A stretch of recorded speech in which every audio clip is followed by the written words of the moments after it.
तो कहना कि ये हमारी सखी है, कृष्ण को ऐसा बता देना। तो आज आइए देखिए, भगवान रास करने जा रहे हैं। उससे पहले एक छोटा सा निवेदन है। हमारे मध्य में हमारे नगर शिव नगरी सोहना के वरिष्ठ पत्रकार पंजाब केसरी, जो हमारी समाचार पत्रिका आती है, उनके वरिष्ठ पत्रकार चंदन सिंह रावत जी हमारे मध्य में विराजमान हैं। उन्होंने हमारे ऊपर बहुत बड़ा उपकार किया है। आप सभी का प्रचार प्रसार कथा में बड़ा सहयोग रहा है उनका, और रेगुलर कर रहे हैं। उनसे हम विनती करते हैं वो एक बार मंच पर आए और हमारे जो राधे राधे महिला मंडल कमेटी की जो दोनों 11 भैया हैं, वे आगे आकर उनका कुछ सम्मान करें, पटका पहनाएं। और आइए, आओ महाराज, या देवी जी से कराओ या स्वयं करो, उनको पटका पहनाकर सम्मानित करो। तुम्हारी बहुत बड़ी है, मददगार है ये। और इसी कड़ी में जो थोड़ा विराम लगी गया है, तो बड़े ध्यान पूर्वक सुनने वाली बात है।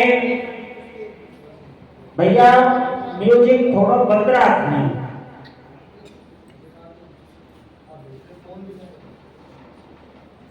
बड़े ध्यान से सुनने की बात है। बहन जी से कराने में स्वागत हो रहा है, उनका सम्मान हो रहा है। तो सभी एक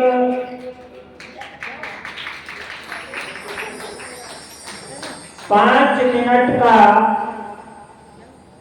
मौन धारण करेंगे। 5 मिनट बिल्कुल भाई म्यूजिक शांत रखें। देखिए, ये हमारे देश में बहुत बड़ी दुखद घटना हो चुकी है। कुछ टूरिस्ट पहलगाम घूमने के लिए गए थे और उनको आतंकवादियों ने आर्मी के भेष में आकर के पकड़ा था, जिनमें उन लोगों ने इतनी बर्बरता दिखाई, कहते सुनते छाती फटती है। उनके वस्त्र तक उतरवा दिए, जिसमें हमारी माताएं भी थीं, बहनें भी थीं, और कुछ उनके साथी पुरुष भी थे। कल इतनी बड़ी दुर्घटना हुई है कि जिसे देखकर हर सनातनी का खून खौल गया, कि वस्त्र उतरवा कर देखा गया कि ये हिंदू है या मुसलमान है। लेकिन आज कश्मीर के जर्रे जर्रे से आवाज उठ रही है कि इन आतंकियों का कोई धर्म नहीं होता है, कोई मजहब नहीं होता है। हम तो अपने मायकों में कह रहे हैं, वहां भी घर घर से, हर मस्जिद से आवाज उठी है कि इनको जो शरण देगा वो भी आतंकी है।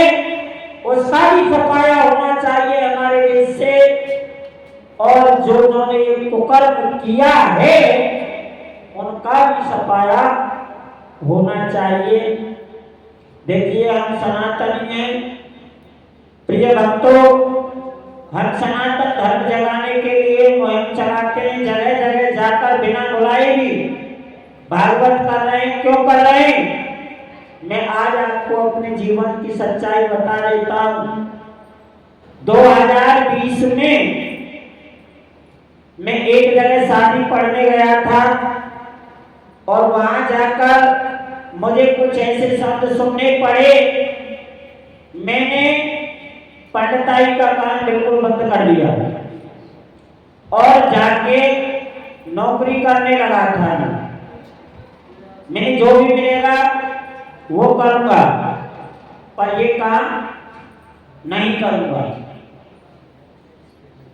साजे पर पट्टे पर जमीन दी और खेती करने लगा, काम बंद कर दिया।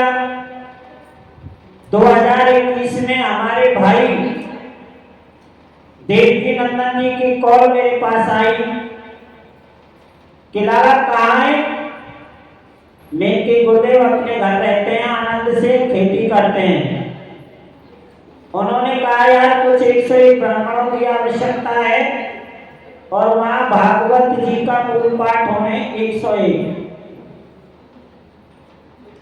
तो आप 11 ब्राह्मण लेकर मेरे पास आइए। मैंने साफ इनकार कर दिया कि मैंने भैया ये काम बंद कर दिया है, पर नहीं तेरे को आना पड़ेगा। मैं वहां गया, 11 ब्राह्मण भी ले गया, अपने से अलग 11 ले गया और ले जाकर मैंने उनसे कह दिया कि ये आपके 11 ब्राह्मण हैं, आप इनको रखिए। बल्तु का जा रहा है, वे बोलेंगे से थोड़ी सी बल्तु का जा रहा है। मेरी भैया मैंने काम बंद कर दिया, पर किस कारण से? बस इस बात पर कि एक जगह शादी पढ़ने गया, वहां थोड़ा दक्षिणा के ऊपर ऐसी बात कह दी गई कि जो मुझ पर सहन नहीं हुई और मैं वहां से खड़ा होकर बिना दक्षिणा लिए चला आया। आज उसकी कई वीडियो भी बने हुए हैं, डाली हुई हैं यूट्यूब पर, चैनल पर, सब जगह। उन्होंने कहा है तो मूर्ख मत बन, ये तो कोई मूर्ख होगा जिसने किया है, दोबारा खड़ा हो और कर्म से जुड़। ऐसी गोविंद कृपा हुई, तब इस बेटी ने हमारे यहाँ चमेलीवन धाम में हनुमान जी का मंदिर है, उसकी दंडवती की, यानी पेट पलाइयाँ देते हैं, दंडवती दी। तो इसमें आते ही कहा पिताजी मैं कथा करूंगी। मेरे बेटा कथा कोई रोटी कस्सा ना है, माइक में बोलना, लाखों लोगों में बोलना हल्की बात ना है, बल नहीं कल स्टेज लगेगा और कथा करूंगी। तो इसने जिद पकड़ी और ये कथा करने लगी। तब से मैं इनके साथ हूँ। नहीं, मैंने तो 2020 में बिल्कुल काम बंद कर दिया था। बार बार वहां से अनुमोदन हुआ, मुझे चलना पड़ा और आज फिर वही बात सामने है। केवल सनातन धर्म के लिए ये कार्य कर रहे हैं, कोई लोभ से कर रहे हैं, किसी लालच से कर रहे नहीं। इतना है कि भैया जो ये ब्राह्मण हमारे साथ आते हैं इनका पूर्ति हो जाए, जो ये खर्चे होते हैं इनकी पूर्ति हो जाए और देवी जी अपनी कथा करती रहें। इससे बढ़कर हमें कुछ नहीं चाहिए। आप लोगों ने बहुत बड़ा प्रेम दिया, क्योंकि उस समय देवी नंदन जी ने मुझसे एक ही बात कही थी, बेटे जिसने धर्म की रक्षा की है धर्म ने उसकी रक्षा की है।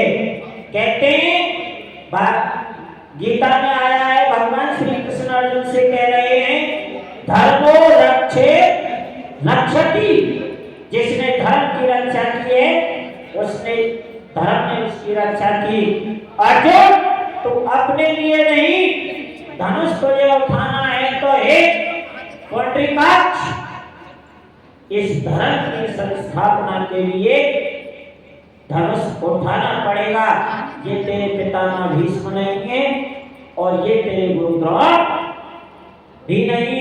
जो धर्म के खिलाफ खड़ा है, चाहे वो हिंदू हो चाहे वो मुसलमान हो, उसको मुंह तोड़ जवाब दीजिए।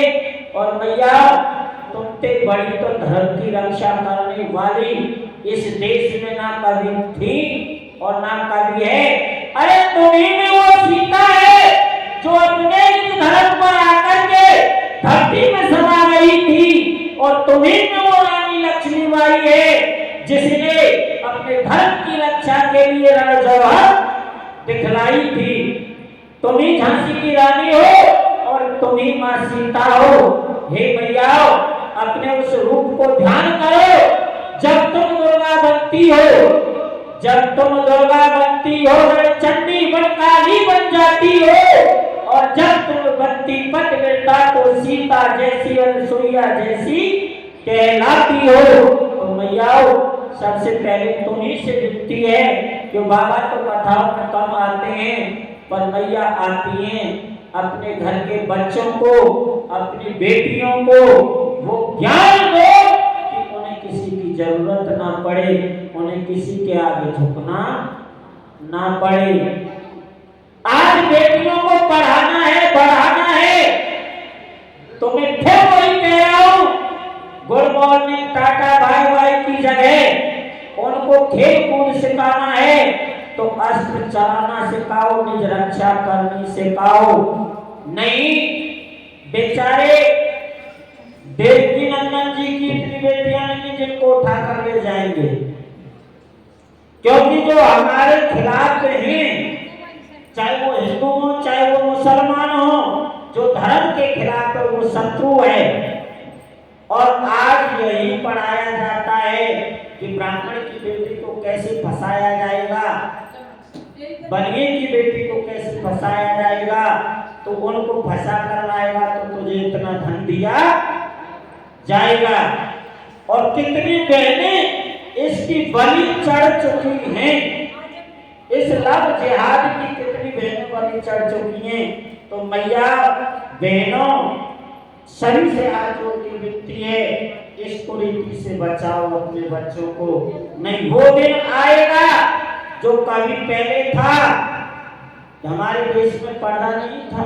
मैया सीता को फेरों पे देखा होगा तुमने, मां पार्वती को फेरों पे देखा होगा, क्या वो घूंघट लगा कर बैठी थी बताइए? लेकिन आज घूंघट क्यों डालती है, पर्दा क्यों करती है, कहां से आया? एक दिन वो भी था, हम अपनी बेटियों की, हमारे देश में रात्रि में शादी, क्या रात्रि में तो कोई हवन नहीं होता। कौन ब्राह्मण कहता है, कौन सा वो कहता है ग्रंथ कि रात्रि को हवन होना चाहिए, रात्रि को पूजा होनी चाहिए? बताइए किस ग्रंथ में लिखा है? यदि कोई बता देगा तो मैं इसका दंड दूंगा। लेकिन वो समय ऐसा था, हमें अपनी बहन बेटियों की रात में छुप छुप के शादियां करनी पड़ती थी, वो हमारी मजबूरी थी। क्योंकि आपने इतिहास सुना है दिल्ली का, जिस समय शासक कौन थे, और ब्राह्मण पुत्री को कह दिया गया कि यदि तेरा कोई रखवाला है तो बुला ले, नहीं इस सुंदर कौर का डोला मेरे आएगा पहले, तब अपने पति के यहाँ जाएगी, लेकिन सुंदर कौर पहले मेरे घर आएगी, मेरे साथ सोएगी। तो वो ब्राह्मण की पत्नी महाराज सूरजमल के पास जाकर के रोती है कि यदि आप हिम्मत का कोई रखवाला है तो हे सूर्यवंशी सूरजमल, मैं तेरी शरण में आई हूं, यदि मेरी सुंदर कौर के डोले को तू बचा सकता है तो बचा ले। तो वो महाराज सूरजमल वहां से चढ़ कर के आए और दिल्ली को तोड़ा और सुंदर कौर के डोले को बचाया। लेकिन दुष्टों ने धोखे से उनका भी वध किया, तो उनका बेटा जवाहर सिंह आया और उनके मामा बल्लभगढ़ के राजा महाराज बल्लू ने अपनी छाती को लगा करके हाथी से द्वार को तोड़वाया और दिल्ली पर फतेह की। तो ऐसे धर्म के रक्षकों की आज जरूरत है।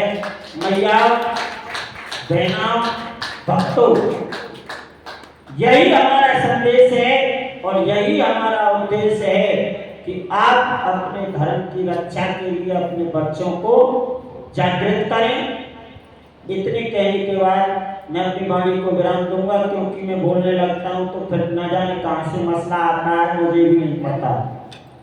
आगे कथा की तरफ चलते हैं और आइए हम रास में प्रवेश कर रहे हैं।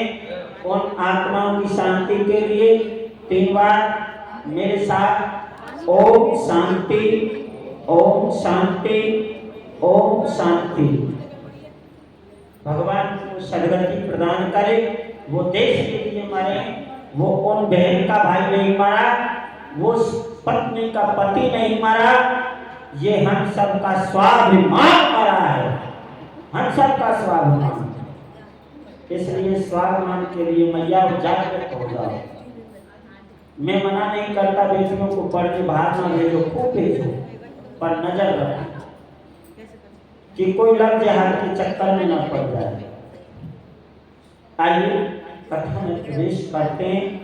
हमारा जी भोले बाबा आ रहे हैं और मैया पार्वती से कह रहे हैं कि देख मुझे भी सुंदर नारी बना। कहने लगे मां पुरुष का जाना नहीं है, बल पुरुष का तो नहीं जाना, स्त्री बन के तो जा सकता हूँ। तो मैया पार्वती हंस गई कि एक दिन तुम्हारे नैया भगवान मोहिनी बन के आए, आज तुम्हारी बारी है।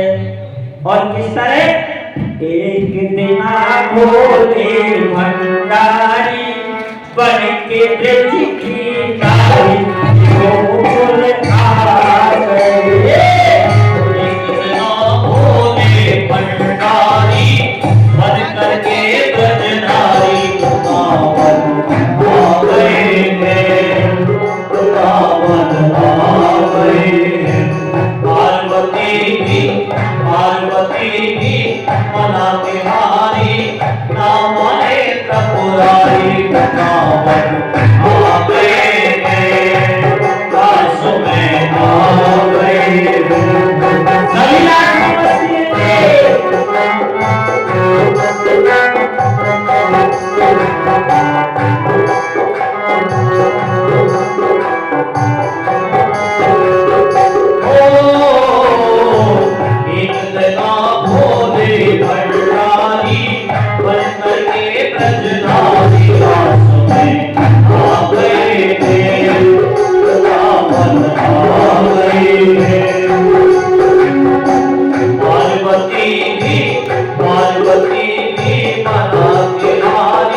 तेरी ऐसा बताना ब्रजराज को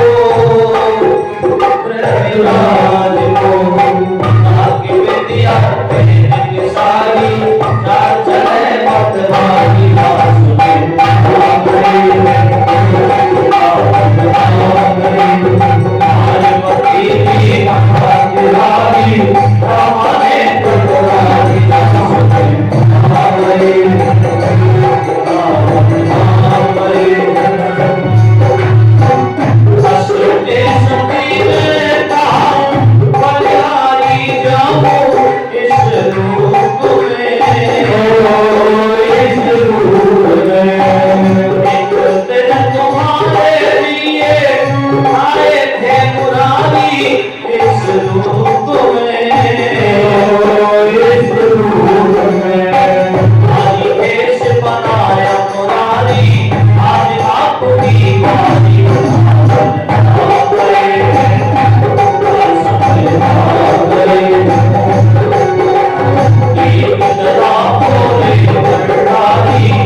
आज मेरे श्याम सुंदर ब्रजमंडल में ही को लीलाएं कर रहे हैं। हे राजन, आज जब इधर कंस ने वसुदेव देवकी को कारागार में कष्ट देना प्रारंभ किया, उन्हें कष्ट देना प्रारंभ किया और वसुदेव जी को मार डालना चाहा, तो मां देवकी ने कहा, देखिए जो कृष्ण है वो मेरी 8वीं संतान है, वो मेरा ही 8वां पुत्र है। तो आज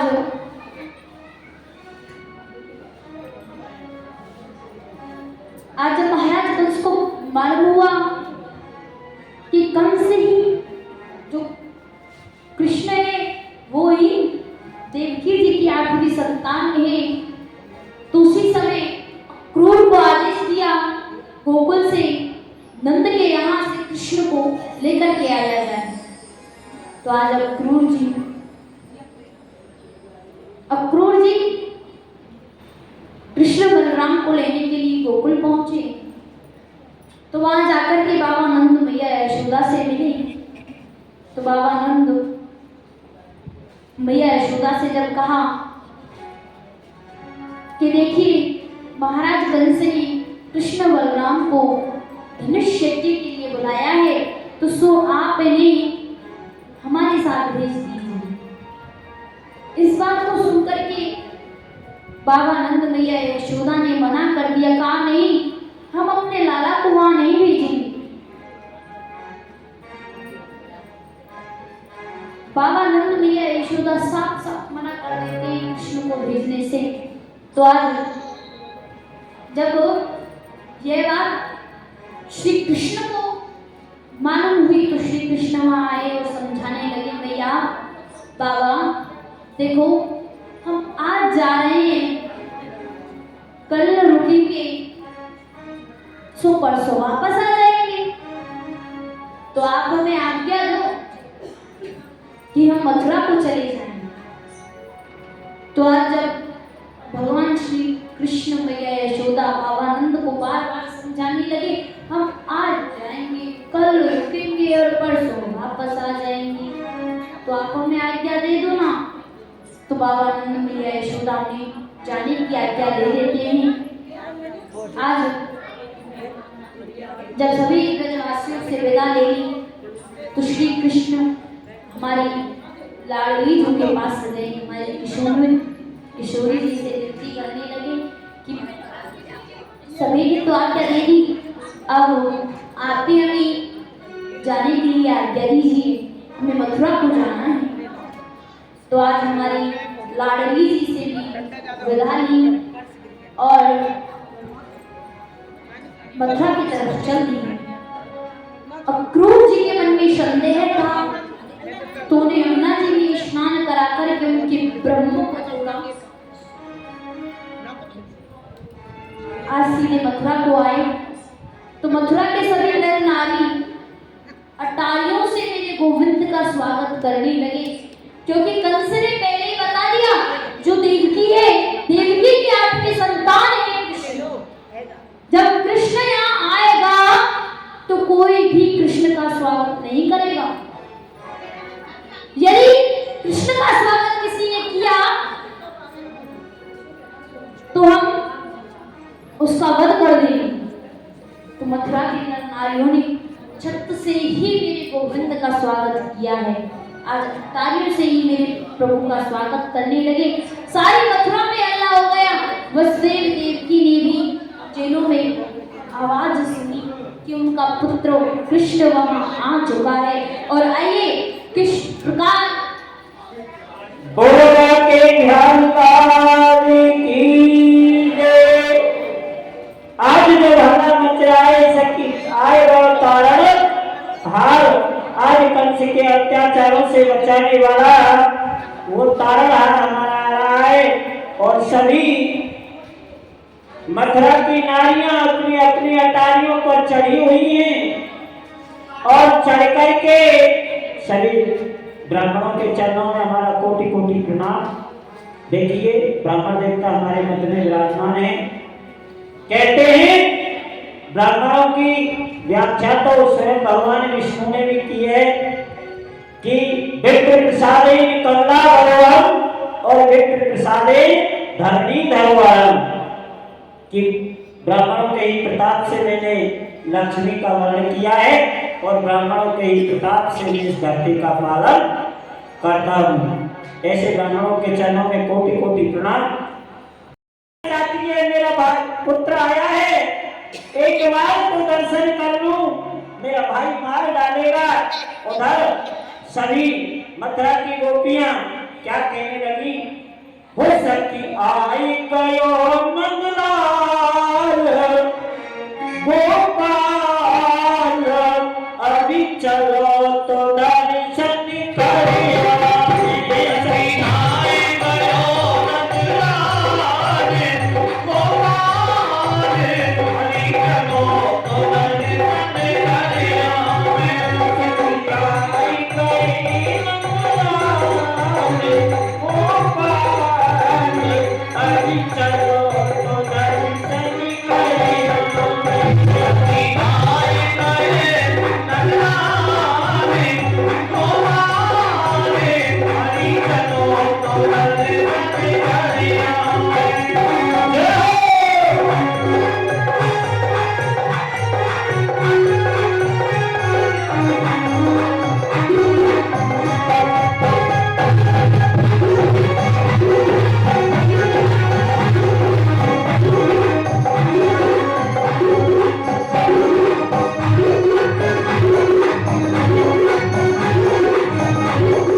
अचंबो सुन पाई कि एक अचंबो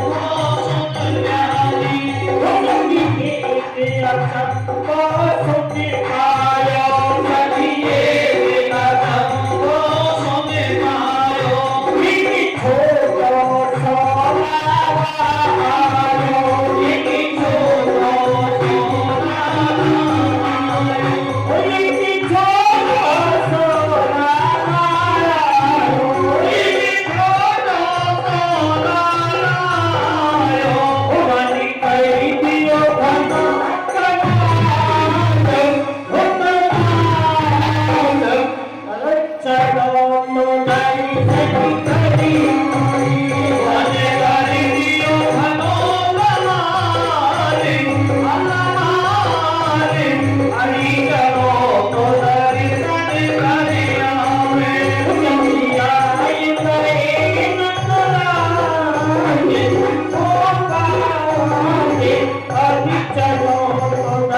आज कंस की नगरी में कृष्ण का स्वागत हुआ।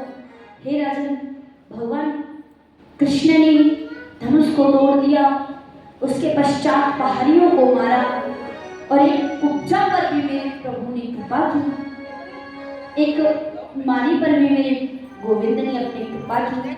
जब कंस को मालूम हुआ तो उसने कुवलिया पेड़ नामक एक हाथी को कृष्ण के वध के लिए भेजा। तो भगवान श्री कृष्ण ने उसे भी अपने परम धाम को पहुंचाया। जब ब्रजवासियों को यह मालूम हुआ कि कंस ने कृष्ण का वध करने के लिए कृष्ण को बुलाया था, तो सभी ब्रजवासी उसी समय मथुरा आ गए।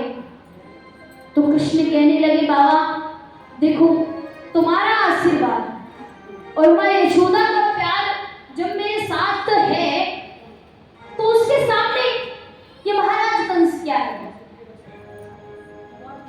आपके आशीर्वाद और मां के प्यार की आवश्यकता है बस मुझे, उसके समक्ष ये जो महाराज कंस है ये कुछ भी नहीं है। तो आज एक धोबी पर भी मेरे गोविंद ने अपनी कृपा की, उन्हें भी अपने परम धाम के दर्शन कराए। जब कंस के दरबार में पहुंचे तो अखाड़े में चाडूर मुश्तिक नामक कुछ पहलवान थे।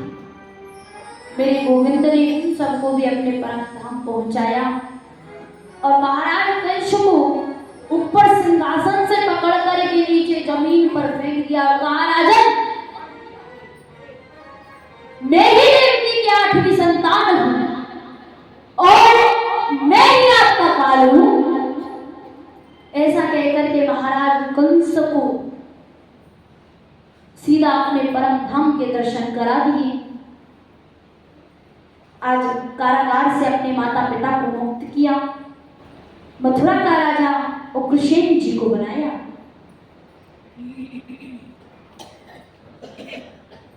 बाबा नंद और सभी ब्रजवासियों को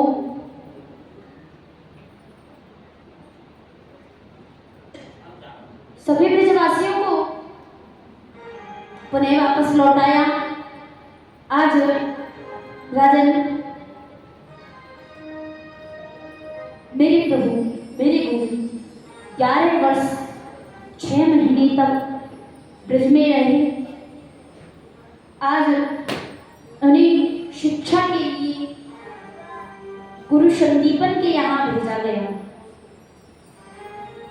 गुरु संदीपन के यहाँ सभी अस्त्र शस्त्र की शिक्षा ली और उसके पश्चात पुणे मथुरा को लौटे। तो आज माँ देव की पहली बार अपने पुत्र को भोजन कराने के लिए, कृष्ण को भोजन कराने के लिए बहुत से व्यंजन थाली में सजा करके, बड़ी सुंदर थाली सजा करके कृष्ण के कक्ष में लेकर के आई। तो जैसे ही लाला ने वह थाली को देखो और वह थाली में रखे हुए माखन मिश्री पे जैसे ही कृष्ण की दृष्टि पड़ी तो मेरे प्रभु जोर जोर से रोना प्रारंभ कर देते हैं। माँ देवी की डर गई। तो मैया देवकी के हाथों से वह थाली छूट करके जमीन पर गिर गई। माँ देवकी वहां से दौड़ी दौड़ी वापस आने लगी। तो रास्ते में उद्धव जी ने, उद्धव ने कहा, क्या हुआ मैया? तो कहा, लाला उद्धव, हम कृष्ण के पास गए हैं भोजन लेके। भैया जैसे ही कृष्ण ने वह थाली को देखो, लाला तो बड़ी जोर जोर से रोना प्रारंभ कर देते हैं। हमें नहीं पता कृष्ण क्यों रो रहे थे। उद्धव ने जैसे ही सुना कि कृष्ण जोर जोर से रोना प्रारंभ कर देते हैं तो इस बात को सुनकर के उद्धव कहने लगे, अरे मैया ये तुम क्या कह रही हो? कृष्ण तो परमात्मा है, वो भला क्यों रो रही है? तो कहा, जब आपको हमारी कई बातों पर विश्वास नहीं होता तो आप स्वयं जाकर के देखिए। तो आज उद्धव जो कृष्ण के कक्ष के अंदर आए तो देखा कि प्रभु रो रहे हैं। तो उद्धव बोले, प्रभु क्या कौन सी नरलीला कर रहे हैं? बड़ी सुंदर नरलीला है आपकी। बात को सुनकर के कृष्ण कहने लगे, रे भैया उद्धव, तू इसे नरलीला बताता है रे उद्धव। ये कोई नरलीला नहीं है रे उद्धव, ये सत्य है रे उद्धव, ये सत्य है। अरे उद्धव, जब हम ब्रज से आए थे तो मैया बाबा हमें सभी गोपी ग्वालों से कहकर के आए थे रे उद्धव कि हम आज जा रहे हैं, कल रुकेंगे और परसों को वापस आ जाएंगे रे उद्धव। और आज हमें इतना समय व्यतीत हो चुका है रे उद्धव, हम अब तक भी गोकुल वापस नहीं गए रे उद्धव। मेरी मैया यशोदा रोजाना मेरा इंतजार किया कर रही होगी रे उद्धव, मैंने उनके साथ अच्छा नहीं किया।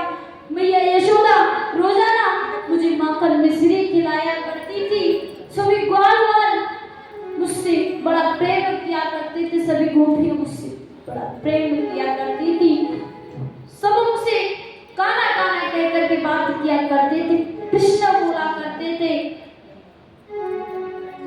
यहाँ तो हमसे सब परमात्मा परमात्मा करके बात करते हैं उद्धव। हमने भोले वाले ब्रजवासियों के साथ अच्छा ना किया रे उद्धव। तुम तो परम ब्रह्म हो, तुम तो ज्ञानी हो रे उद्धव, तुम हमारा एक छोटा सा कार्य करो रे उद्धव। तुम गोकुल जाकर के हमारी उस भोली सी मैया को, मैया यशोदा को, सभी ब्रज गोपियों को, सभी ग्वाल वालों को समझा करके आओ रे उद्धव। वो इतना प्रेम मुझसे ना करे रे उद्धव, वो इतना मुझसे प्रेम ना करे रे उद्धव। ये बात तुमने जाकर के समझा करके आ रहे उद्धव। इस बात को सुनकर के उद्धव कहने लगे, प्रभु ये आप क्या कहते हो? आप कह रहे हैं कि हम गोकुल जाएं, ब्रज को जाएं? ना ना, हम ब्रज को नहीं जाएंगे। मैंने सुना है ब्रजवासियों के अंदर तो बोलने तक की तमीज नहीं होती है, तू तड़ाक करके बोलते हैं ब्रजवासियों पे बोलना नहीं आता, खाना नहीं आता, पहनना नहीं आता, कुछ नहीं जानते ब्रजवासी। और तुम कहते हो कि ब्रज को जाए? ना प्रभु, हम ब्रज को नहीं जाएंगे कृष्ण। जब उद्धव की इस बात को सुना तो मेरे प्रभु जोर जोर से रोने लगे और उद्धव से विनती करने लगे, रे उद्धव तू बस इतना सा कर मेरे लिए, मैं और कुछ नहीं मांगता तुझसे, बस तू इतनी सी कृपा मेरे ऊपर कर दे। तू जाकर के उन भोले भाले ब्रजवासियों को समझा करके आ रे उद्धव, वो इतना प्रेम मुझसे ना करे रे उद्धव, इतना समझा। उद्धव मैया को सुनियो, तेरा नाना दुख पावे, मैया को सुनियो, उद्धव मैया को सुनियो, तेरा नाना दुख पावे, मैया को सुनियो, उद्धव मैया को सुनियो। कोई न मुख धोवे ताते जल, अजर कोट समारे भैया, कोई न मुख धोवे ताते जल, अजर कोट समारे, माखन रोटी नाम न जानो, माखन रोटी नाम न जानो, कर्मा कहते कोई ना बुलाए, मैया को सुनियो, मैया को सुनियो, तेरो नाना दुख पावे, मैया को सुनियो, मैया को सुनियो। बाबा नंद को मैया कह के, ये उद्धव आज मुझे ब्रज की रहने की याद आ रही है। वो बाबा नंद स्वयं अपनी उंगली मेरे हाथ में पकड़ा करके मुझे चरणों से आयो करे। बाबा नंद उमरिया के पायन जन वो सिखावे भैया, बाबा नंद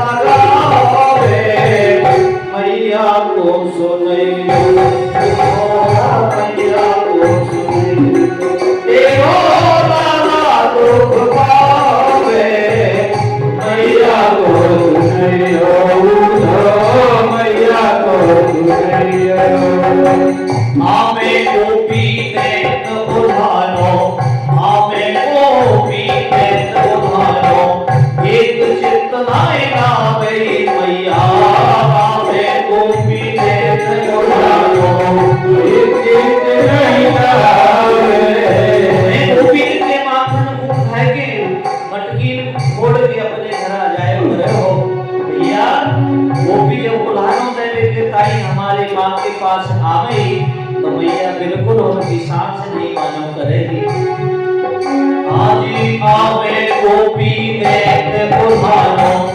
एक चित्त नाय नावे मैया आवे गोपी नेत बुधानो एक चित्त नहीं नावे ओ सुख बुधाया मथुरा में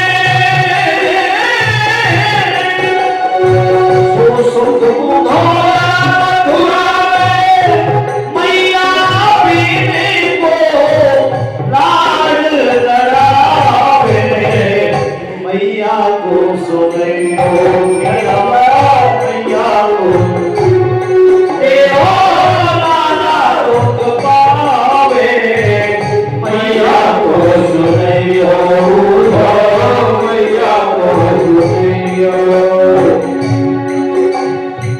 मैया दुखी हो नाय पावे बाबा नंद संभाले मैया दुखी हो नाय पावे बाबा नंद संभाले मैया दुखी हो नाय पावे बाबा नंद संभालो मन से असुर कहा करे मते मन से असुर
तेरो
तो एक संदेशा मेरी माँ यशोदा के लिए भी लेता जा और मेरी मैया को कहना तेरा लाला तुझे बहुत याद करता है। तो आज उद्धव ब्रज की तरफ चले। जब से श्री कृष्ण वहां से आए थे तो प्रातः काल के समय ब्रज गोपी ग्वाल ग्वाल आकर के यमुना जी के किनारे पर बैठ जाया करते। सायंकाल के समय शाम के समय जाते हुए मैया यशोदा के द्वार पर कहकर के जाया करते मैया आज तो ना आयो पर कल अवश्य आवे हो। ऐसा रोजाना का बस यही चल रहा था। एक दिन प्रातः काल के समय जब सभी यमुना जी के किनारे पर बैठे हुए थे, मथुरा की तरफ से एक रथ को आते हुए देखा तो सभी ब्रज गोपियां ग्वाल ग्वाल रथ की तरफ दौड़ने लगे। तो मनसुखा झाड़ियों के पीछे बैठ गया। कहा मैं नहीं जाऊंगा कृष्ण के पास, हम तो कृष्ण से क्रोधित हैं, उसने हमसे झूठ बोला, वो आज आ रहा है इतने दिनों बाद, तो हम उससे गुस्सा है, उससे कह देना मनसुखा उस अब तुमसे बात नहीं करेगा। तभी कुछ देर बाद मनसुखा पीछे पीछे आने लगे, दौड़ने लगे। तो सभी बार गोपियां कहने लगी मनसुखा तुमने तो कहा था तुम कृष्ण से गुस्सा हो तो फिर क्यों आ रहे हो। तो मनसुखा रोते हुए कहने लगे हम भले ही उससे गुस्सा है, गुस्सा बाद में होंगे, पहले अपने लाला को देखेंगे, बड़े दिन हो गए अपने कृष्ण को देखे। ऐसा कहकर के सभी ब्रज गोपी वे ग्वाल ग्वाल रथ की तरफ आए। जब रथ के पास पहुंचे तो देखा कि पीतांबरधारी पुरुष खड़ा हुआ है, काली कमली ओढ़े हुए। तो गोपियां बोली तुम कौन हो जो हमें ब्रह्म में डाल रहे हो। हमारे कृष्ण की तरह काली कमली ओढ़ी हुई है, पीली पीतांबर पहनी हुई है, कौन हो जो हमें ब्रह्म में डाल रहे हो। तो कहा देखिए हम कृष्ण के सखा हैं और कृष्ण ने ही मुझे आपके पास भेजा है। कृष्ण ने कहा है कि आप उसे ढूंढ जाएं और परम पिता परमात्मा का ध्यान लगाएं, उसे निर्गुण परमात्मा का ध्यान लगाएं। इस बात को सुनकर के गोपियां कहने लगी रे उद्धव तू कहता क्या है। कृष्ण ने तुझे संदेशा लेकर के भेजा है रे उद्धव। तू जानता है क्या इस छलिया को वो कितना बड़ा छलिया है रे उद्धव। उसने हमारे साथ बहुत बड़ा छल किया है रे उद्धव। उद्धव आज उसने मथुरा में बैठी हुई ये बोल दिया कि हमसे आकर के कहे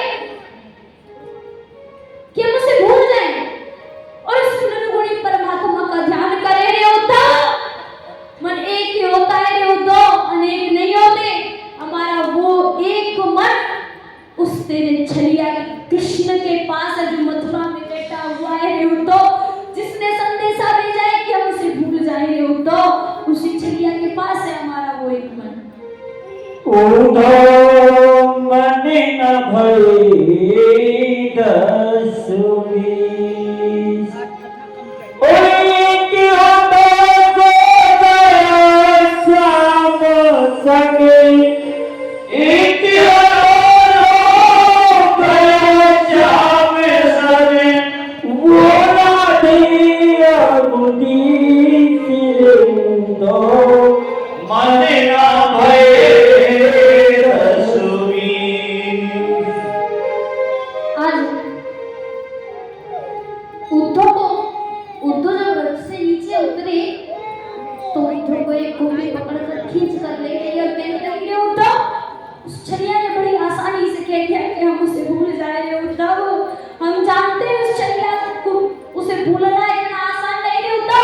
कहना जितना आसान लगता है उतना भूलना आसान नहीं लगता उस कृष्ण को।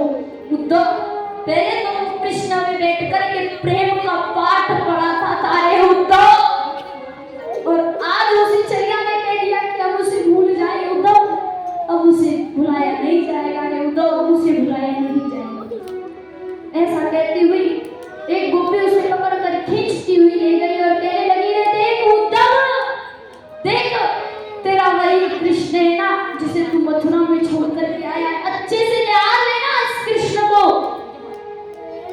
देख लेना तेरा वही छैया है ये जिसे तू मथुरा में बैठा छोड़ करके आया है ये उद्धव।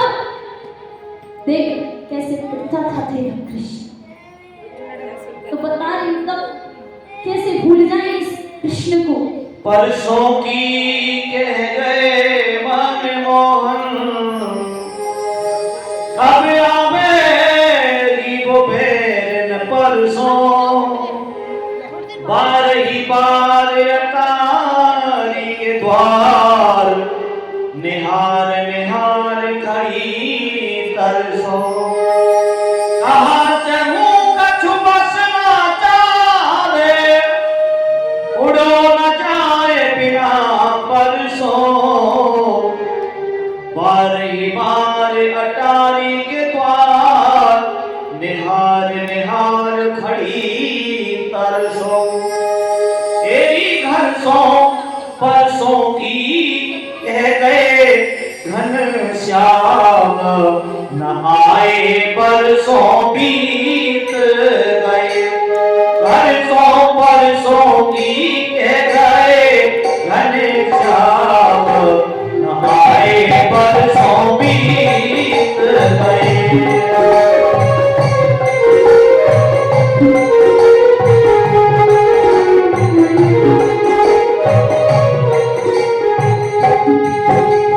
परसों की कह गए मन मोहन, बिंदु बिताए किए परसों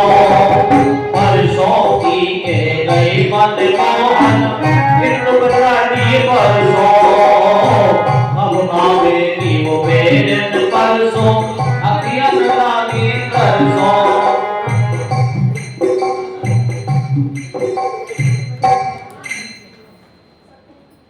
बोले लाडली सरकार की जय जय श्री राम। आज उद्धव से कहने लगी, उद्धव तू कहता है कि उस कृष्ण को भूल करके उस निर्गुणी परमात्मा का ध्यान करे। उद्धव तो कहना जितना आसान तुझे लगता है ना उद्धव, उतना आसान हमें ये करने में नहीं लग रहा है उद्धव। ऐसा कहकर के तभी दूसरी गोपी आई और उद्धव जी के वस्त्र को पकड़कर खींचती हुई ले। तब कहने लगी, देख रहे उद्धव देख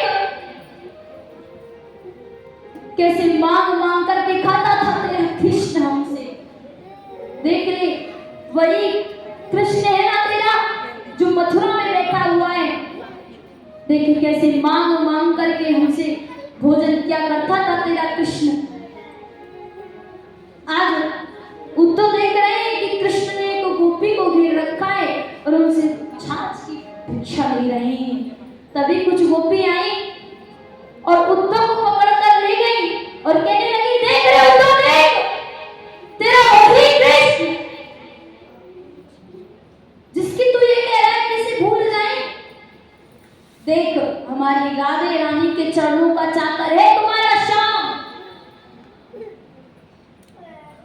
तुम जिस कृष्ण के संदेशी को लेकर के तुम यहाँ आए हो ना, देख लो ये बैठा तुम्हारा कृष्ण, ये रहा आपका कृष्ण। ऐसा कहा तो देखा कि उद्धव जी देख रहे हैं राधे रानी बैठी हुई है, उनके चरणों पे हमारे श्याम सुंदर बैठे हुए हैं, उनके चरणों को दबा रहे हैं। उद्धव जी ने देख करके पूछा ये कौन है? तो कहा ये हमारी किशोरी जी है, ये हमारी राधे रानी है जिनके आगे पीछे तुम्हारे श्याम सुंदर डोलते हैं, ये वही तो राधे रानी है। बिना इनकी आज्ञा के तुम्हारा श्याम सुंदर कुछ नहीं है, जो ये कहेंगी वही शाम करेंगे। ये है हमारी राधे रानी। आज राधे रानी को उद्धव जी ने मनाया, कहते उदो सुदो है जया सुन सुन गोपी के बैन, ज्ञान बजाए डुमडुमी और प्रेम बजायो भूम। आज गोपियों से कहा कि देखो हम आपको सभी ने तो मिल लिए, हमने आप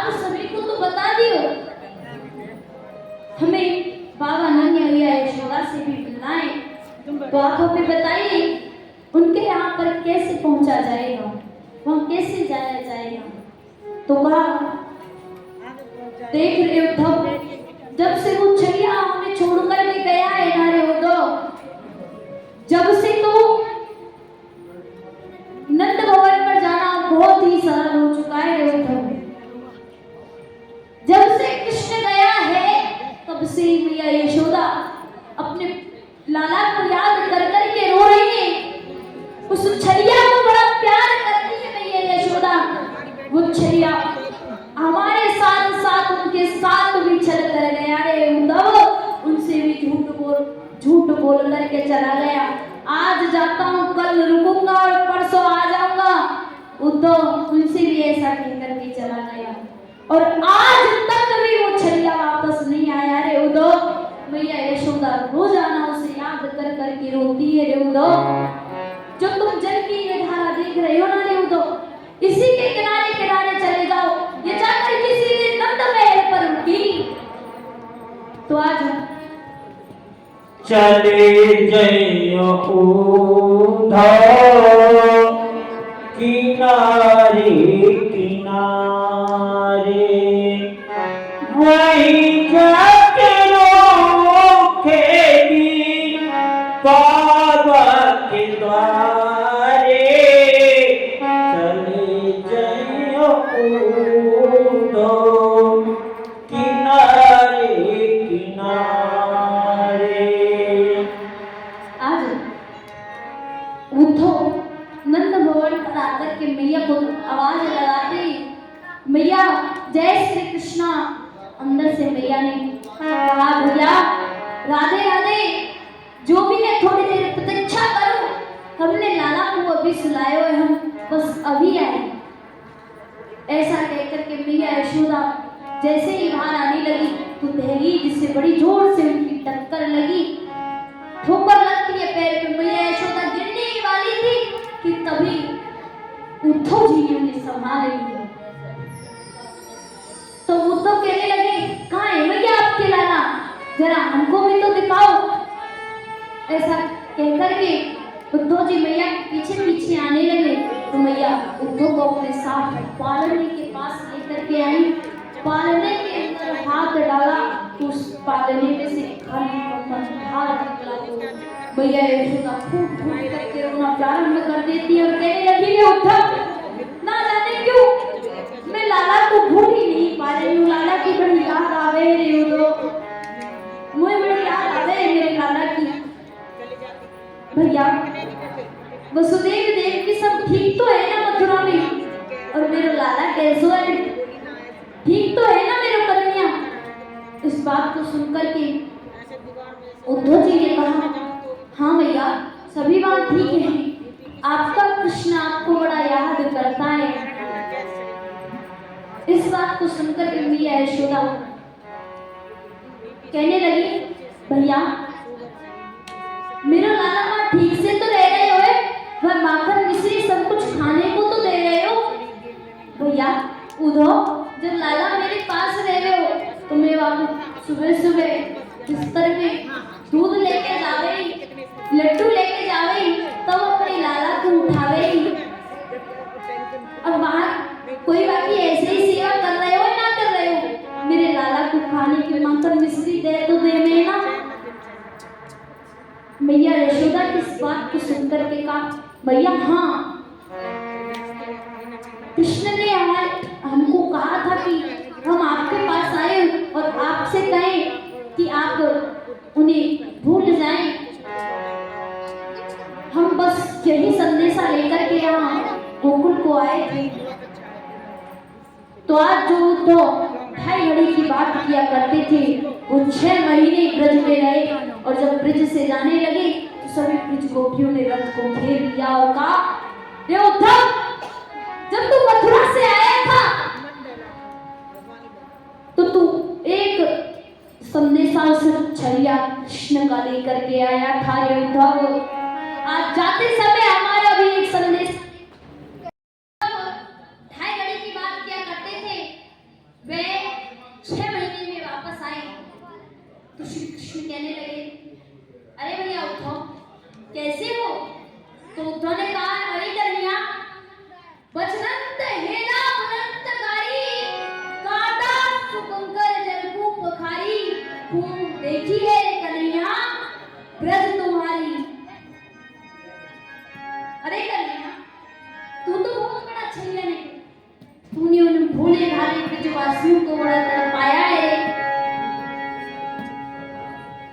इस बात को सुनकर के कृष्ण ने कहा, अरे उद्धव जी तुम कहते क्या हो?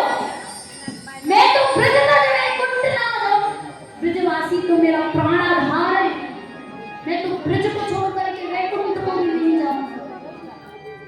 ब्रजवासी तो मेरा हृदय है, उद्धव तू ही बता, हृदय को प्राण को छोड़ करके भला कोई कहीं जाता भी है? तो आज उद्धव के ज्ञान को प्रेम से तोड़ा। सुखदेव जी कहते हैं,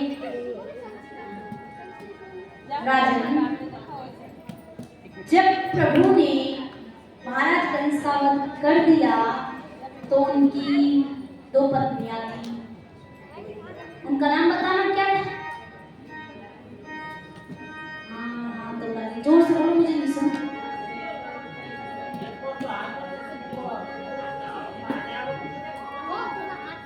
बात तो बड़े अच्छे से कर लेते हो। एक का नाम था अस्थि, दूसरी का नाम था प्राप्ति। आज वे दोनों ही अपने पिता जरासंध के पास पहुंची। जरासंध ने मथुरा पर सत्य बाल प्रहार किया और 18वीं बार में स्वयं कालियावान के साथ वहां पर आया तो मेरे श्याम सुंदर ने एक ही रात्रि के अंदर द्वारका का निर्माण किया और सभी यादवों को द्वारका भेजा। मुचकंद का कालियावान का मुचकंद द्वारा वध कराया। आज द्वारका के राजा, द्वारका के राजा में गोविंद को बनाया गया, श्री कृष्ण को बनाया गया। एक बार प्रेम से और बिल्कुल धीरे से जय घोष करें, बोले द्वारकाधीश भगवान श्री कृष्ण की। मैंने तो बहुत धीरे से बोला था, आपने तो सच में बहुत धीरे से किया है। एक बार जोर से जय घोष करके दिखाएं, बोले द्वारकाधीश भगवान श्री कृष्ण की। मुझे आनंद नहीं आया।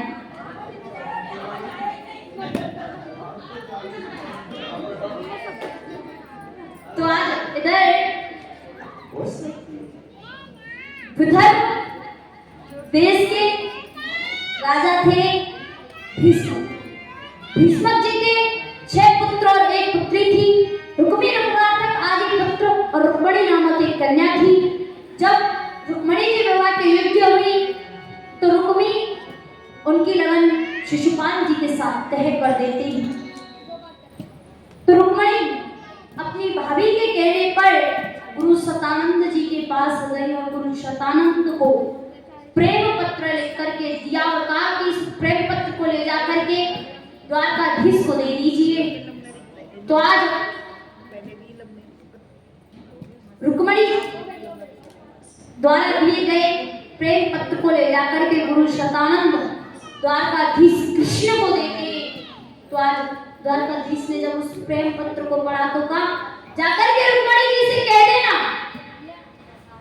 कि जो मैं गौरी पूजन के लिए गौरी माँ के मंदिर में आएंगी तो हम उनका हरण वहीं से कर लेंगे। ऐसा कहकर के गुरु शतानंद से ऐसा कहा और कहा, दारुक रथ निकालो। आज इधर गुरु शतानंद की प्रतीक्षा कर रही है माता रुक्मणी जी का गौरी पूजन जाने के लिए श्रृंगार होने लगा। सभी उनका श्रृंगार करने लगी सखियां। तभी गुरु शतानंद वहां आए। गुरु शतानंद की प्रतीक्षा बड़ी देर से कर रही थी। तो जैसे ही गुरु शतानंद आए तो गुरु शतानंद ने कहा, द्वारकाधीश ने कहा है जब आप गौरी माँ के पूजन के लिए गौरी मंदिर जाओगे तो आपका हरण वहीं से कर लेंगे। तो आज भैया रुक्मणी जी कहने लगी, आज जो चीज मुझे एक बार लग जाए वो सारे जीवन में भी ना छूटे। और आइए किस प्रकार माता रुक्मणी